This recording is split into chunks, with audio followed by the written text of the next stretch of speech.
I'm not gonna hold y'all. I'm really taking the scenic route with this book because I've had a lot going on with work, like just in a sprint with the projects that I'm overseeing. And there are days where I'm on like 5 consecutive hours of meetings and I'm just mentally frazzled.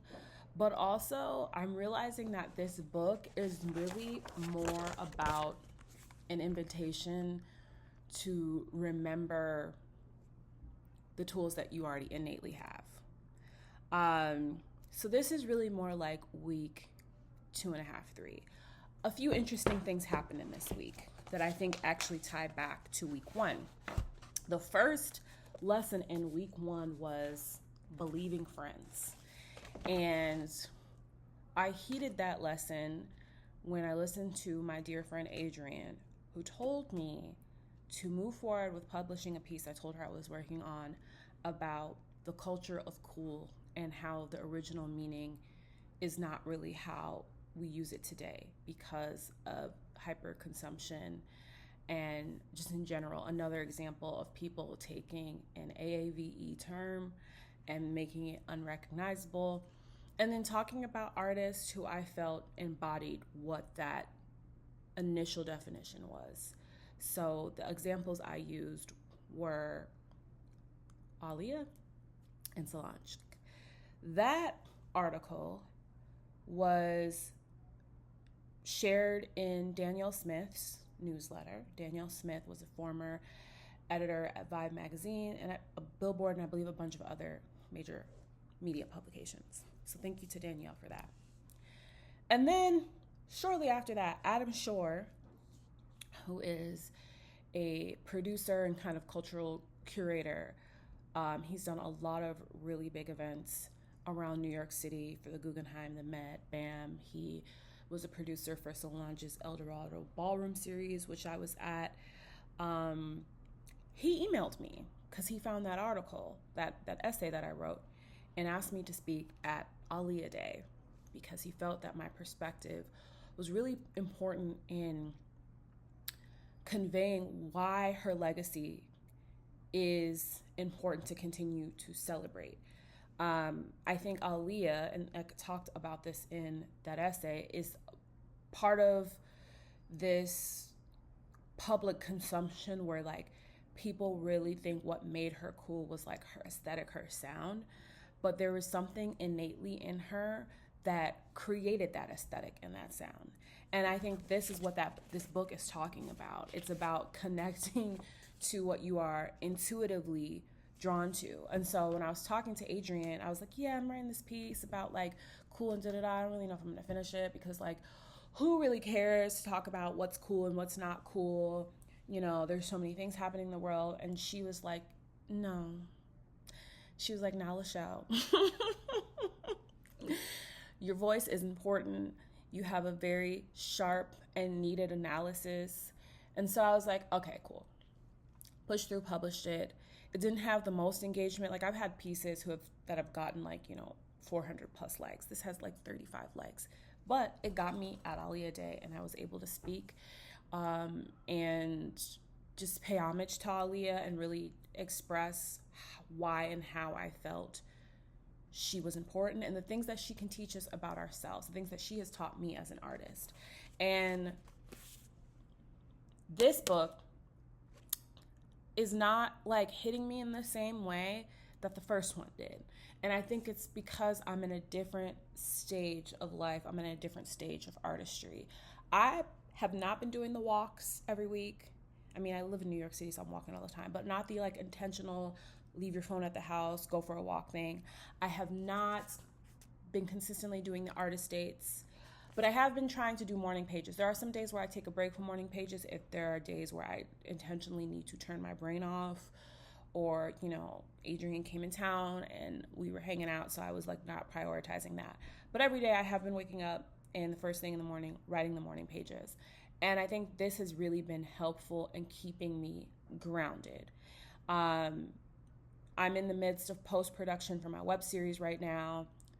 4 episodes total. 2 episodes are like cut, and then I'm in the middle of cutting the third one, and then next week I'll do the last one. So I've had a lot percolating up here. I haven't had a lot of headspace to read in general. And also the way that this book is written, and I don't recall this about the first book. Again, it's been over 10 years since I read the first one. I don't recall it just being about like Julia talking about just random things in her life. Like she keeps talking about like, oh, I needed an air conditioner and I couldn't write, and so I wrote for guidance to ask about what I should do about the air conditioner, and the guidance said you need it, it'll make your life easy, you can afford it. And then my friends affirmed that I needed an air conditioner, and then I was feeling inconvenienced because these people had installed the air conditioner in my house, but I really needed the peace and quiet to write, and I'm just like, okay, girl, let's get to the point. Like, I'm not gonna hold you. There's been a couple of chapters where I'm like, let's just get to the end. And what is the prompt? Okay, write for guidance. The practice of consciously expressing gratitude is a powerful spiritual tool. All right, let's do that. So that is how I've been engaging with this book. I'm not to say that it's not useful, it's not helpful in that way. I just think sometimes you have to approach, I don't even sometimes, all the time, you have to approach written material like this with the mindset of take what you need and leave the rest. And there's a lot that I'm leaving, but the things that I am taking are to consistently check in with the mind and the spirit and with my intuition when it comes to like how I'm moving, and not necessarily by like these external factors or these external pressures. I am in a season of needing very dedicated focus. I have so many ideas. I have so many things I could be writing. I have paused paid subscription on my Substack because I know I'm not going to be consistent with that right now, because what I need to be consistent with is finishing this web series, getting it across the finish line. That requires focus. That requires intention. That requires me showing up consistently every day. There are days where like I'm on meetings that I probably don't even need to be on, where I'm just listening in the background. I'll put the meeting on my phone while I'm listening, and I'm editing my web series, because this is the energy that I'm pouring into. Like, I truly do believe that the things you put your energy into feed you back. And if I continue to put my energy into the things that I want to achieve, the spaces that I want to occupy, it is going to reverberate back to me. Just like with that Aaliyah Day event. Like, I put my energy into honoring and celebrating artists who have really inspired me and expressing what it is that makes those artists important. And by exchange of energy, an opportunity came back to me to speak on a public forum in front of people who have absolutely no idea who I am about why she was important. And it was very cool. It was kind of nerve-wracking because I was like, oh, public speaking. I wore a really cute outfit. That always helps me feel more confident. And, you know, even as I was exiting the stage, I was hearing people in the audience being like, well said. And then people came up to me after and were like, we love the speech. I left the event to go up the street to go get burgers with my friend. We were sitting at this patio, and I was like, I need a soda for this burger because I needed something to cut the grease. And this was at like one of those places that didn't have table service. So I walked across the street to a bodega to go get me a Sprite. And someone recognized me in the bodega and was like, great speech earlier. So that was very affirming.